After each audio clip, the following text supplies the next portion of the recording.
Here we go. Hi, and welcome back. I'm Summer Poletti, founder and CRO of Rise of Us, and your host of Revenue Remix. Today, I'm joined by Christina Olsen, who owns multiple companies, including Bright Soul. She's a visionary investor, board whisperer, and transformational hypnotherapist who helps leaders scale companies and themselves without losing their sanity or soul.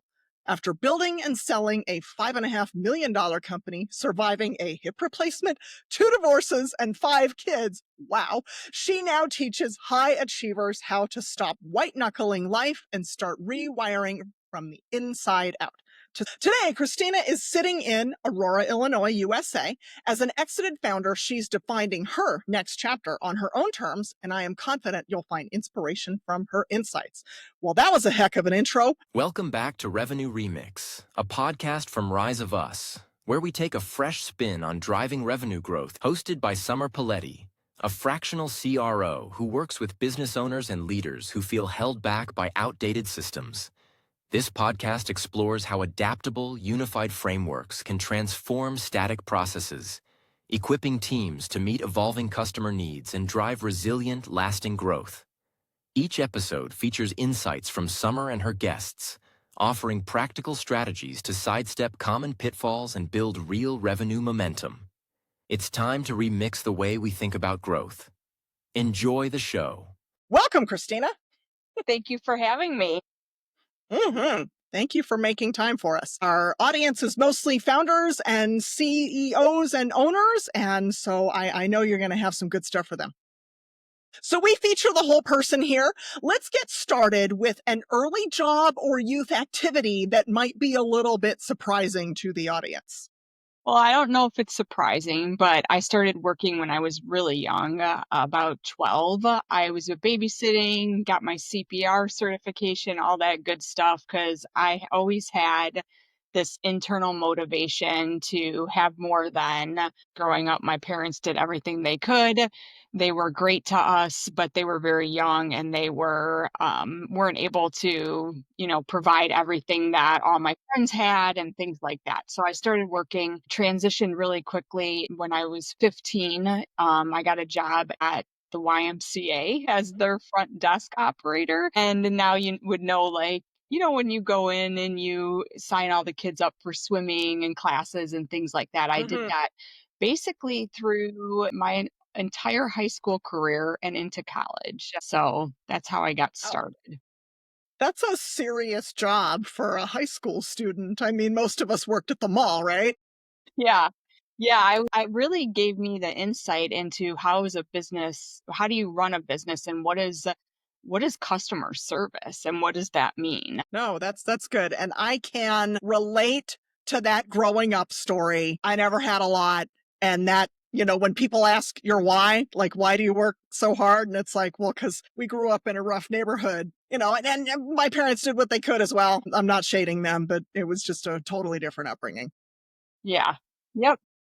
So then, for some context, can you give us a brief overview of your entrepreneurial journey? Like, you started a company. Why did you do that? What led you to that?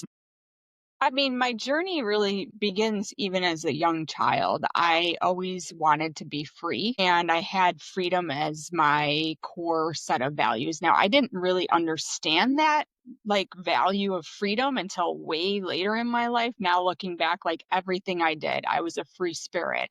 I was an adrenaline junkie. Like there was so many things that I look back, I'm like, oh yeah, freedom, number one value. So when you think of being an entrepreneur, freedom is the number one value most entrepreneurs have. They want the freedom to, make as much money as you can, to have a great work-life balance, all of these things. Well, then when you get into entrepreneurship, you realize, well, shit, I don't have a good work-life balance. All No. this stuff about everybody, having your own company and being able to go out on your yacht, like that comes way later. That's not during the hard times. And I don't even know my whole viewpoint on it. And I know we're going to get into it later. I don't have any regrets in anything that I've ever done in my life. I do have learning opportunities that I use as Mhm. greater stepping stones to become a better version of myself. So that was kind of not answering your question. My journey really started young, and I knew Mm. I had employers in college. I was an intern and I paid for my entire college, graduated in 3 years with the internship as an HR person at a company that I think most people know. I don't know if this is an old name or not, but Reuters, it was a news agency. Huh. And then I got into Nelco, which eventually became Ecolab, the soap company. And I worked there for almost 12 years in their HR recruiting team. And then I had my first son and decided, well, maybe I need to stay home. Well, that wasn't for me. And so I started up my own company, and it was a journey, and it was great. It was all around recruiting. And then I rolled into the company that I eventually sold, which was all around changing the way that recruiting was done because I believed it was broken, and I still believe it's broken. I will agree with you right there. Yes, it needs some work. Wow. Yeah, so you had, like a lot of entrepreneurs, you had the bug early. Yes. I only laugh. I am the absolute worst stay-at-home person. I was so, yeah. The worst. My mom was a stay-at-home mom, and she kinda wanted that for her daughters when we had kids, and I was like, "No, girl, like, that's not me. Like, I'll make dinner, but, like, be mm-mm." I'm not even kidding you. It was 3 weeks, and I was like, "I don't know what I'm doing." Like, there's gotta be more. Now I kinda know because of all of the everything I've been through that my adrenaline was just really high. My cortisol was really high, and Mm, so I was coming down off of a crash, not to mention all the hormones that a woman goes through when we have our babies and the whole transition that you go through, right? But still, I was like, "I can't do this," and so I'm yeah, happy I am where I am today yeah. because of it. Yeah, no, more power to the people who can. It's all good. Not for me. So then you started a company and then you exited. So in the middle, there was a successful scale.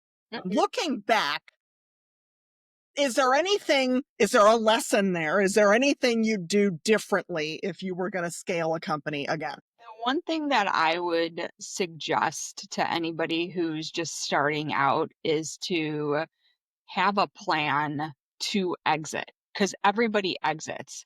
Whether you're exiting because you're sick and you're on, your deathbed unfortunately or whatever, or you're exiting because you need help and you want to grow and you can't do it yourself, or you're exiting because you've grown it to a point where lots of people want to buy it and invest in you, right? There's always going to be an exit. And you have to come up with a plan. I did not have a plan.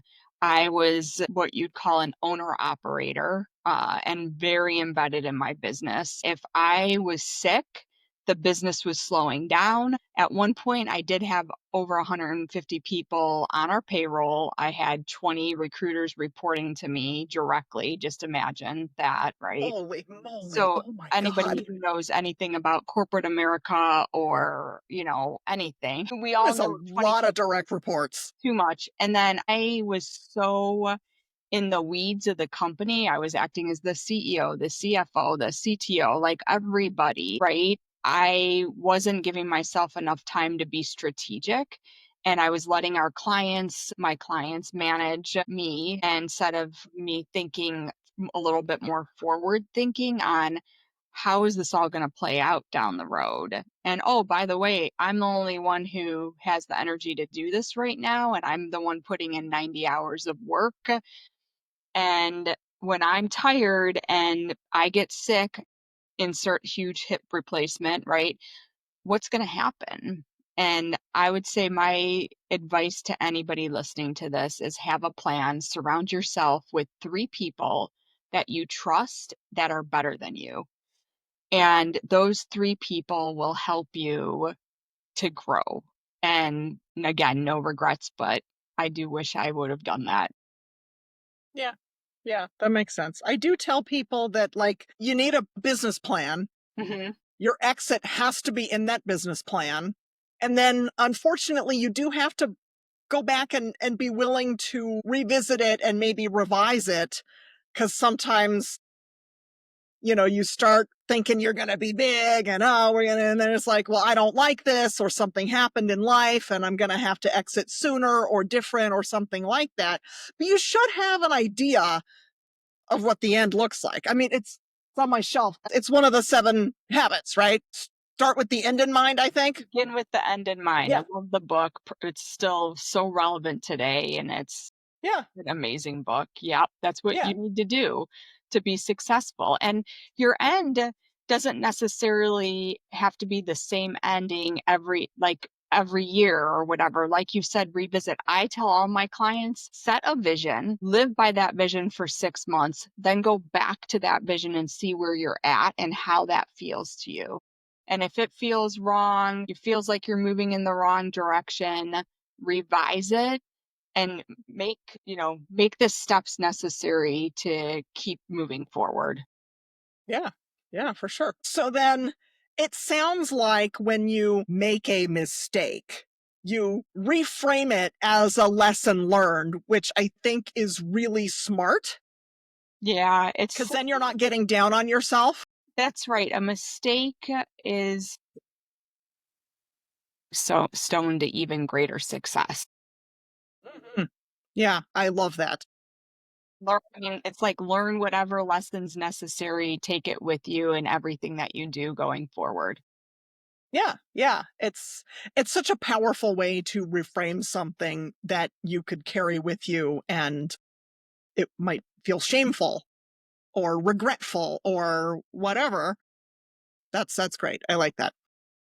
So then our founder, remember the edit button? Our audience are mostly founders, owners, and CEOs. So let's see, can you walk us through your decision to exit? Because an exit of some way is in the minds of all my audience members. Like, how did you know it was the right time to exit for you? There was a couple indicators. The first one was a friend of mine who had him and his wife stood by me the entire time that I owned this company. And he came to me and he said, "Hey, I have a buyer that I think is really interested in your company and you need a break. And you can't keep doing this by yourself. Like if you want to grow, you've got to get better partners and all this stuff." And so I actually wasn't even looking at selling necessarily. It just kind of fell into my lap, and I started talking to the buyer, and we hit it off really well. It was like, dating. Everything was super exciting. We were like, there's so much we can do, and we were planning. And I met their board of directors, and we went out. They're on the West Coast, so I traveled out there quite a few times before I actually sold the company. And we did about 7, 8 months of due diligence before I took the plunge into selling the company. And it actually, at the last second, I had a second buyer come through just randomly. And they're like, "Don't sign the papers. Don't sign the papers. Let's just let us in." And I was already it's like, you plan the whole wedding and you have the dress and you have the perfect thing, and then you just don't want to say no, let's call it off. So I didn't. I would say one thing that I'd suggest is make sure that you work with a broker to find Mm. out who the best buyer is for you. Cause I didn't even know at the time. I mean, I was so naive that there was even brokers out there that would help you. And so that's another thing I'd say, make sure you understand what your company's truly worth, what buyers are out there, and do your due diligence. Don't just go with the first person who asked you to marry them. Yeah, I get it. So the offer you can't refuse falling from the sky is super tempting. I get why anybody would want to take that, but it sounds like there's a lesson there.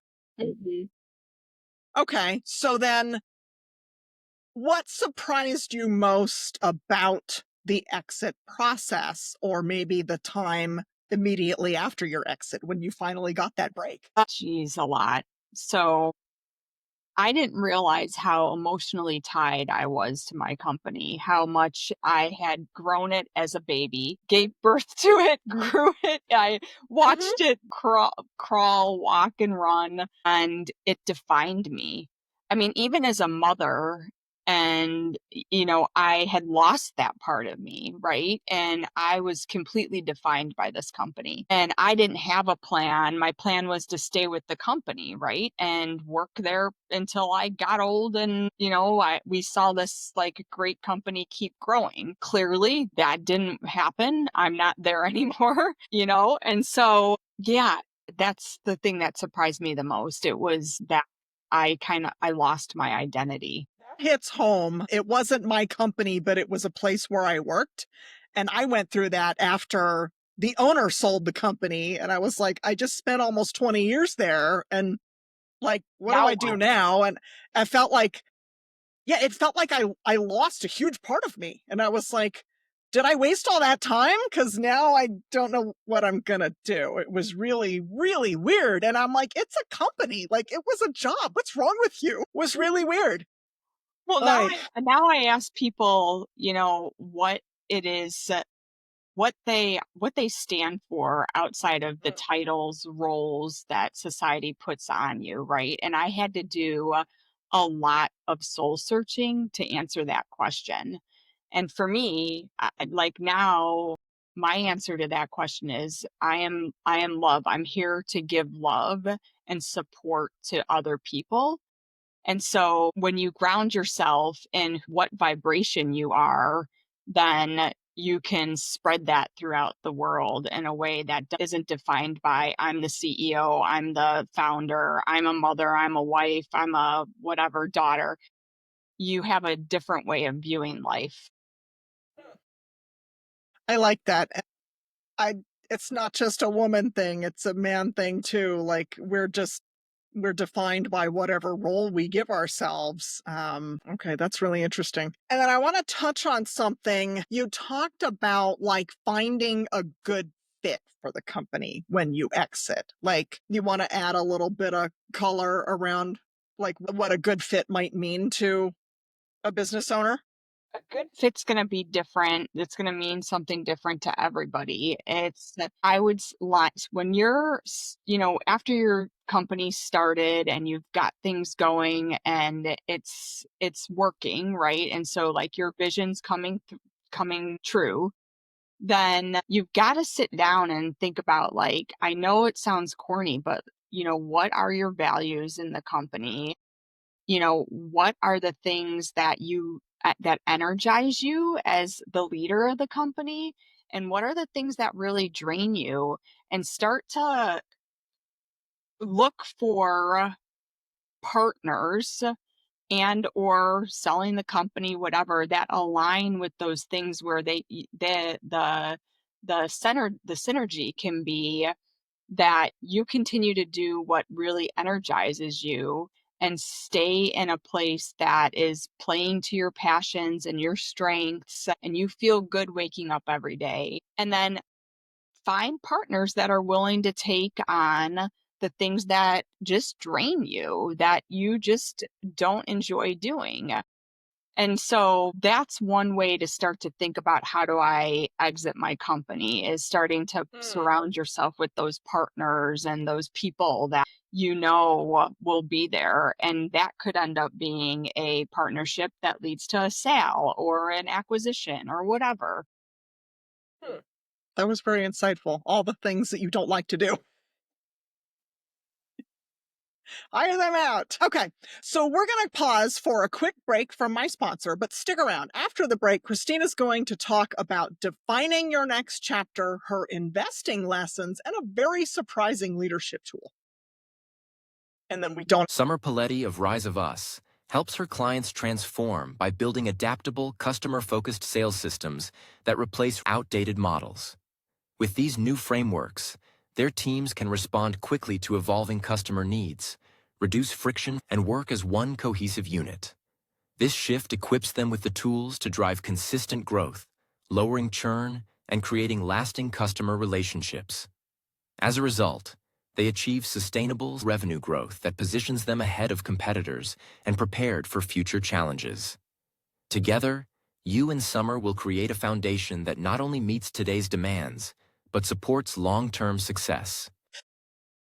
Welcome back, everyone. So, Christina, before the break, we talked about your exit, and it sounds like it was kind of a happy surprise.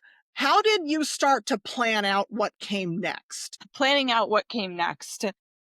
So like I said, I did not know that it was the sale and the partnership wasn't going to work out. So I worked for about a year after I had sold the company, transitioned everything, met my profit goals, did everything that I said I was going to do in the agreement, and decided that I still wasn't getting the reprieve that I needed. And I was super unhealthy. Like my health was really bad. I mean, I hate to admit to this, but I was drinking a lot. That's the way I like calmed my nerves down. I had stopped working out. My hip was hurting me really bad. And so I ended up going to a couple doctors. The doctor said, "Hey, you need a hip replacement." And I was 43 years old. And so I'm like, wow. Anyways, I went through with it, had the hip replacement. And during that time, and I basically told the company, like, I can't do this anymore. I need a break from my health. And I had like this, I don't know if this is corny or people don't really resonate with this, but like this spiritual awakening while I was going through all of this. I was literally losing my mind.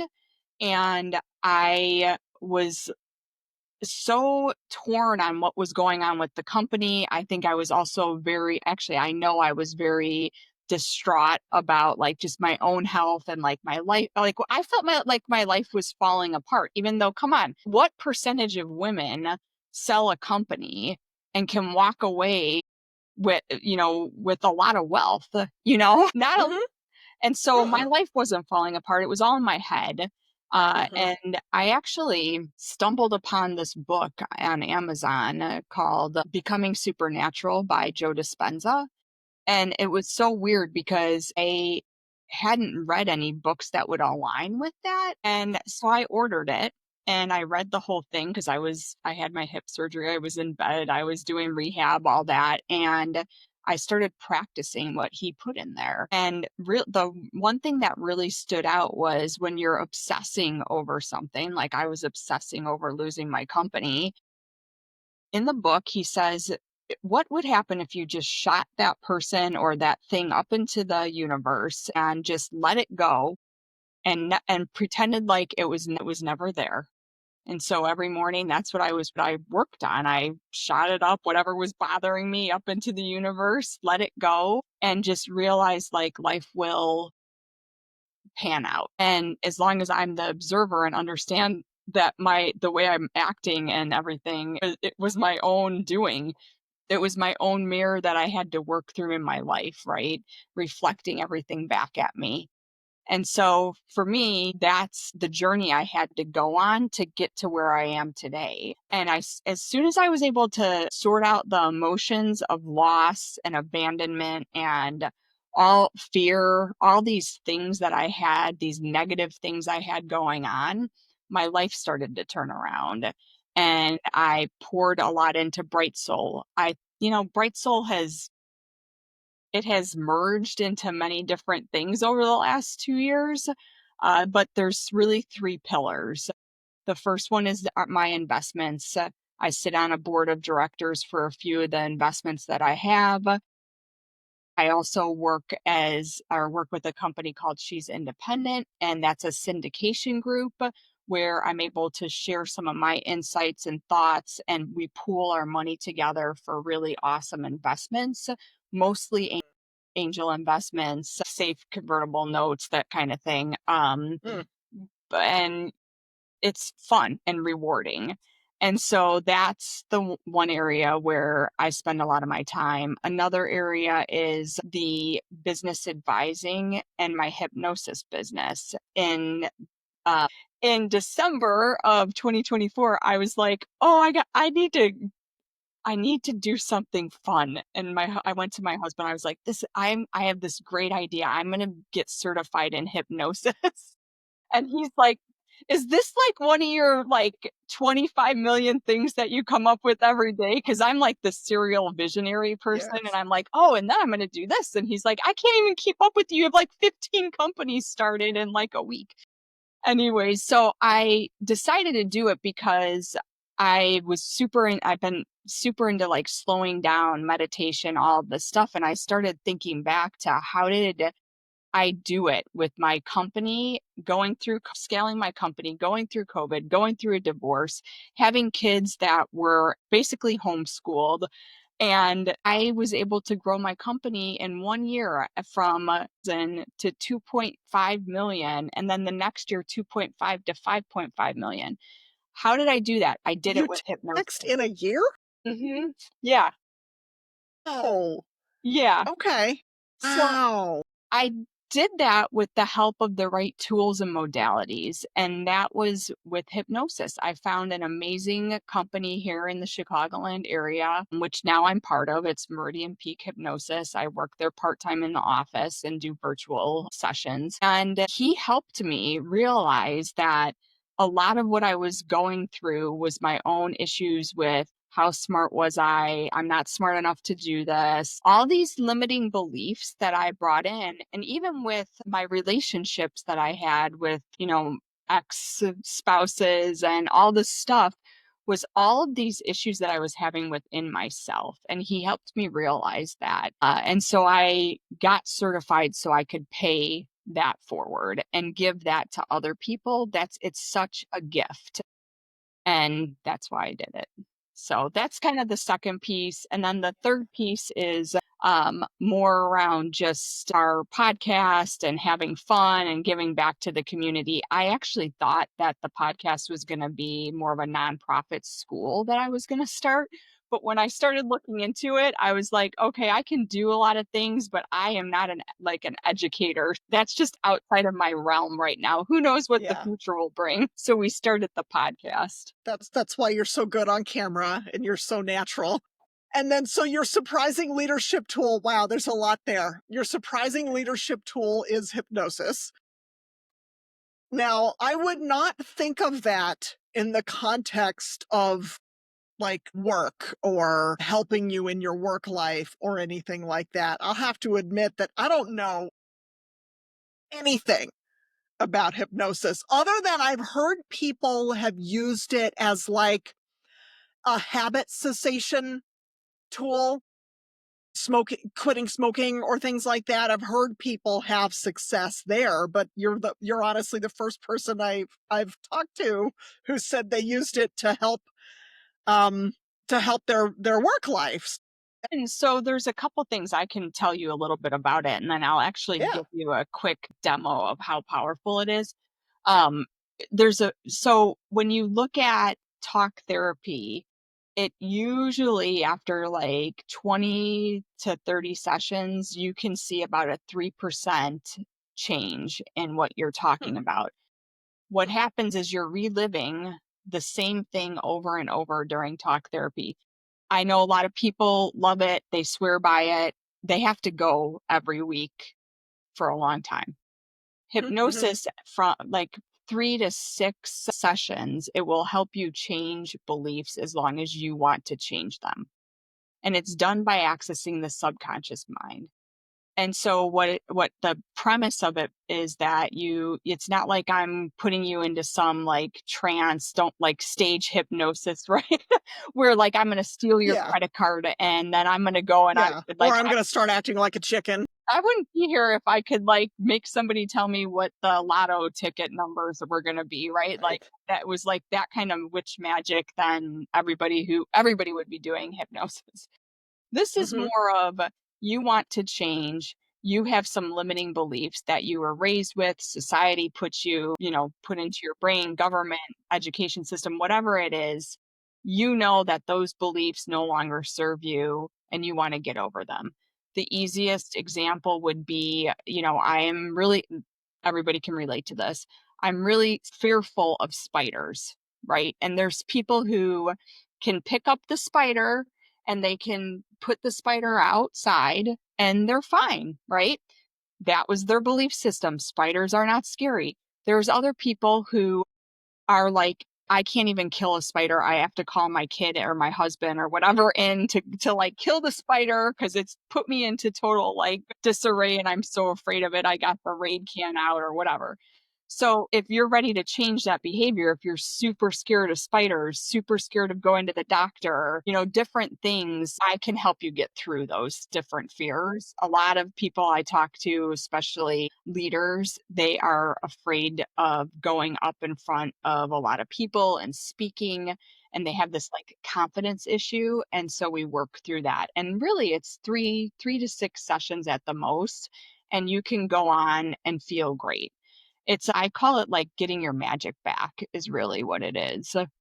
And so the last thing I'll say about our brains and how this really works is think about a cell phone, right? That is brand new. You don't have any apps. You haven't connected with your iCloud or whatever, or your Google. It's clean. Okay. And then you start downloading these apps that you think you need.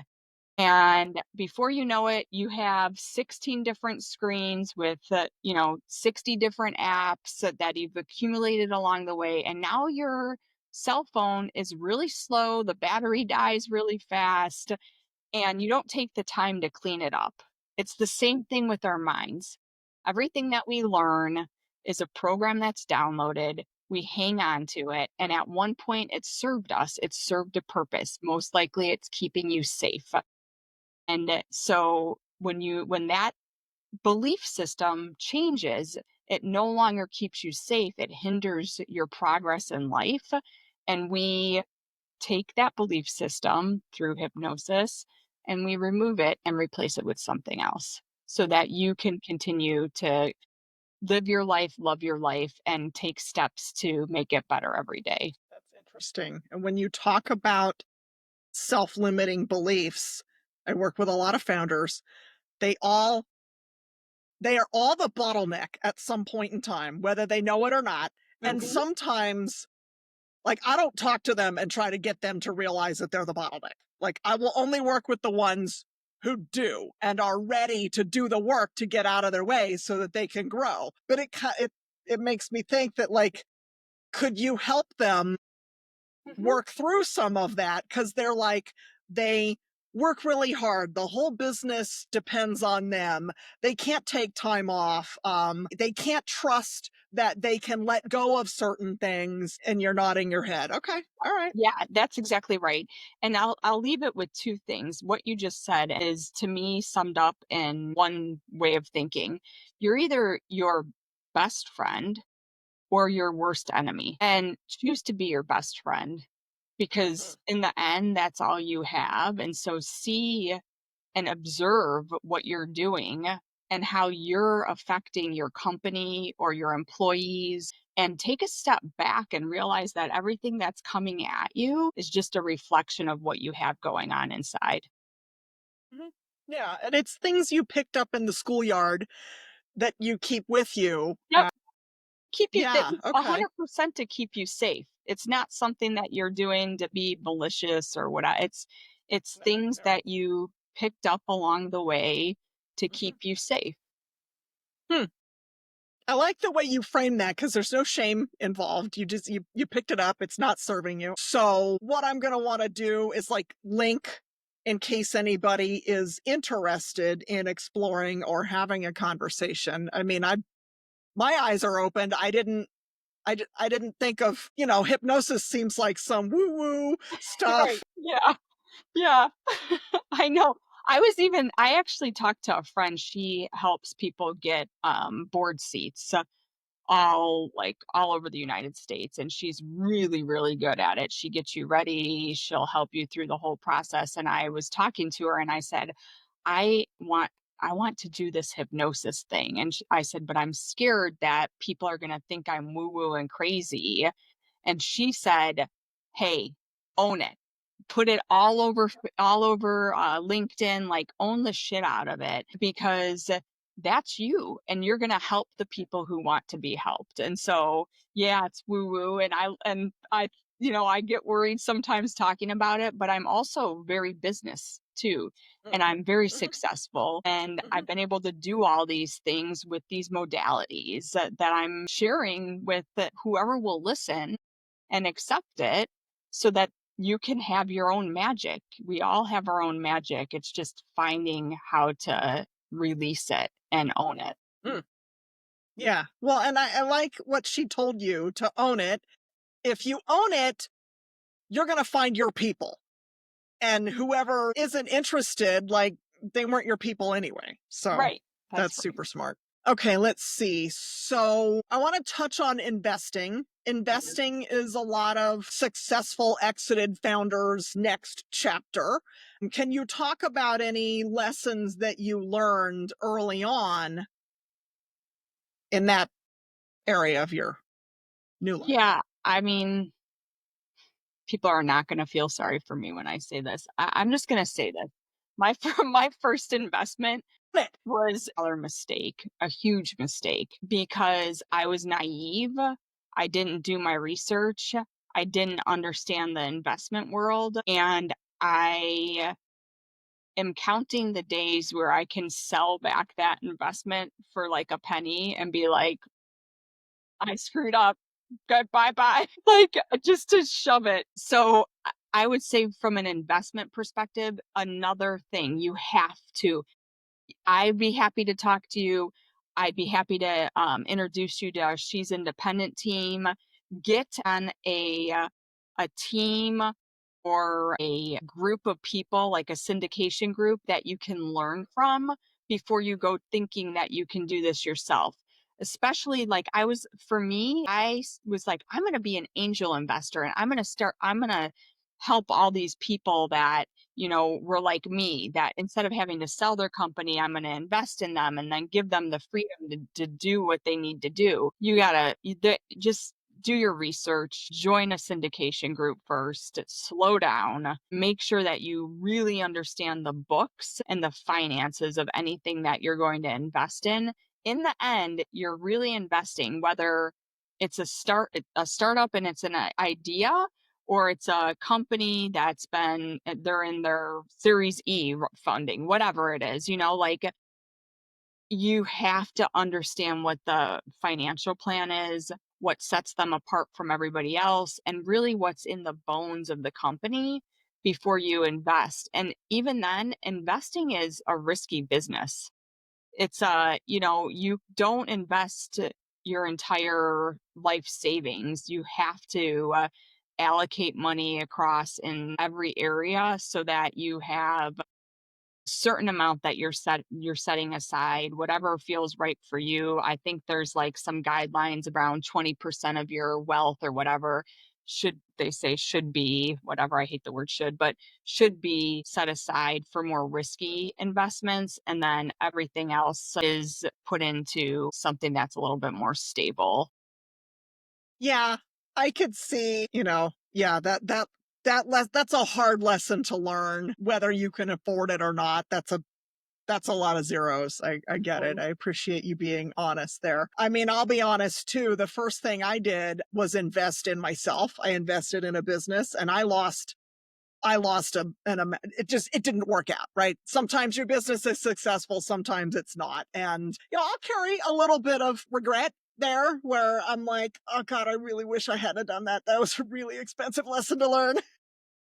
Sucks. I get it. It is. Ay, ay, ay. So aside from, and then I'll just add this because I can't help it. I think, yes, the finances, but then also like, what are they going to do with the money? What's their growth plans? I work with growth stage companies and sometimes the growth strategy needs some Yes. work. Well, and that's your I'll just say specialty, that. right? So Yeah. yes, I agree with you. Yes, there's so many things. We could do 3 hours on all the things that you would really need to look at to make a sound investment, and that's why I'm saying, like, the syndication groups, people are doing this, pooling their money together, that are Mm, there's always there's always power in numbers. And so when you have more people doing the same thing, working towards the same goal, it's more powerful. And honestly, that's where this world is going, right? It's going away from that I am an individual, ego driven. I call the ego like the boa constrictor of the soul, because it literally kills the ability to become more conscious of what's going on. And so if you step aside and realize that partnerships, that growing with people that are on the same path, have the same vision, leverage those people, don't go out and do it on your own. It's really important. I mean, I can't say it enough. Join a syndication group. I can get you one. You know, they're so powerful to learn and see what is right and what is not so good. Sure. And then there's people who are further along who are probably more than willing to share their Yes, hard fought and hard earned lessons, maybe so that you can avoid them. exactly. And I mean, honestly, especially, and I know like AI is a big thing right now, right? Yeah. So as we grow as uh, a society, we have to realize that real people, need to get together and start really working together and help each other, because AI right now is really smart, and the best models that we have out there, there's something. Do you know what AIG is?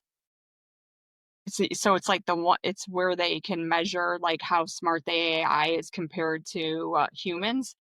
So most of them, the super AI right now is 90% smarter than a single human, which means I take it, at least my viewpoint is, as humans, we need to start to band together, use our knowledge and our experience to uplift each other and grow.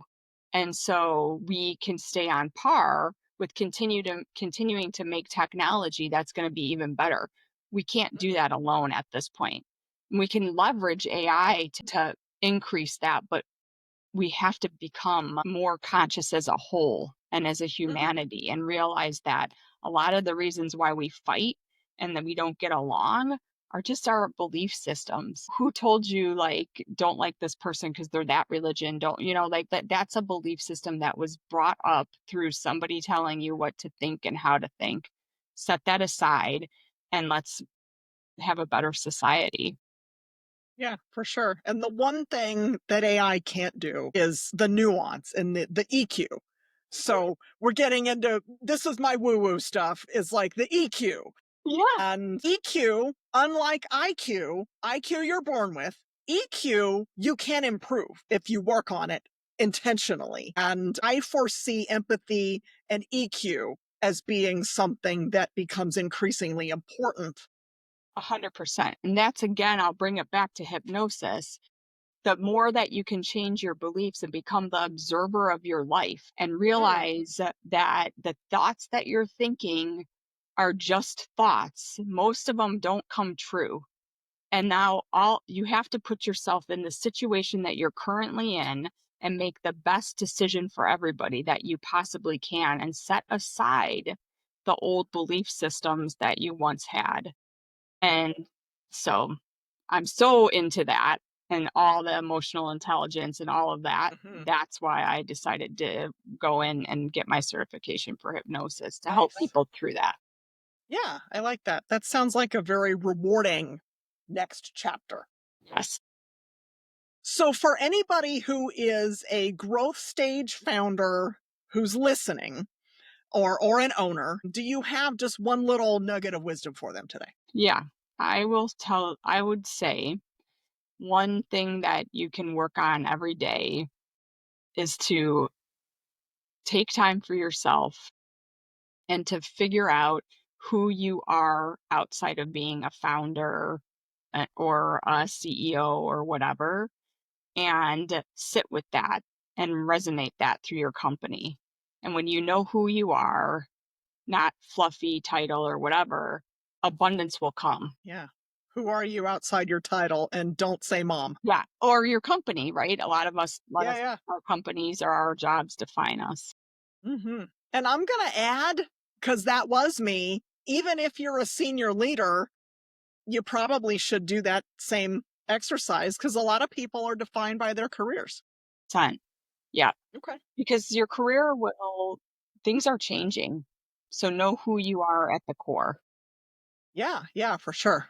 Okay. Thank you. Well, enough about work. Tell us something that you do that's just fun. Just fun. Oh man. Okay. So I'll tell you one thing. We have an RV and we love to go drive it everywhere. It's a 45.5 foot fifth wheel on a that we haul with a truck. We love it. Like this year, we haven't went on that many trips. We have two coming up here that we're super excited about, just because we haven't had a lot of time to do it. But it's getting into the RV parks. You're getting into nature. Most likely, there's not really good internet connections, that kind of thing. So it pushes me and my family to take that time in nature, reconnect with ourselves, and enjoy what this world is all about, is just being still and be present in the moment. And we all have a hard time doing that because of how crazy our lives get. Yeah. Yep. I hear you. I've got a national park visit next week. Yeah, next week. So I'm there with the nature also. I don't know that I could Where are you drive a going? truck and a trailer. Like, we're going to Well, stay in a Hilton, but it's all good. well, yeah, it's a little much. We keep talking about like downgrading it to maybe like one of those Sprinter vans, because when we got it, we're like, this is gonna be awesome, and now we're like, oh my gosh, we're hauling a semi truck behind us. Just be nervous. I mean, I live in California, and anytime we're doing something, you're crossing mountains and they're Mhm. zigzaggy. I couldn't do that, but you're in the Midwest. It's a little flatter. We haven't gotten to the California area. I don't know if we could do it, but I took my sons on a cross country trip for spring break. And my son he's turned 16 already, but he was 15, and he needed to get his 50 hours of driving. And so I made him drive from Chicago to Zion National Park in Utah. Wow. And it I was don't like know how far that is, but it seems far. 24 hours if you did it straight through. So we did with 3 night stops. So like it took us 3 days to get there, and a half, 10 hours. And the mountains, what you're talking about is insane. And I made my poor 15-year-old drive it, and it was snowing. And he's like, Mom, it made me the best driver, but I hate you. Yeah, because Zion in the spring, I've been there in March. I think we went for spring break. It's cold. It's cold. So we couldn't even do the Narrows because it was so cold, and it was raining, and there was flood watch. So I'd like to go back in like maybe June or something at some point and do the Yeah, Narrows. it's beautiful. Well, that is very fun. Okay, so we're going to wrap this up. What is the best way for listeners to connect with you and anybody who saw themselves in your story and maybe wants to work on their limiting beliefs? Where can they find information about that too? The best place to go is my website, which is www.bright, BRIGHT, soul.co. And you can find all the links and information there. Wonderful. I will link it in the show notes. Well, I appreciate you bringing your whole self and more to this conversation. It was meaningful for me. I know it's going to be meaningful for the audience. So thank you so much for joining. Yeah, thanks for having me. I appreciate it. It's been fun. Thank you. And those of you listening in the car or at the gym, I appreciate the listen, and I'm going to see you guys next week.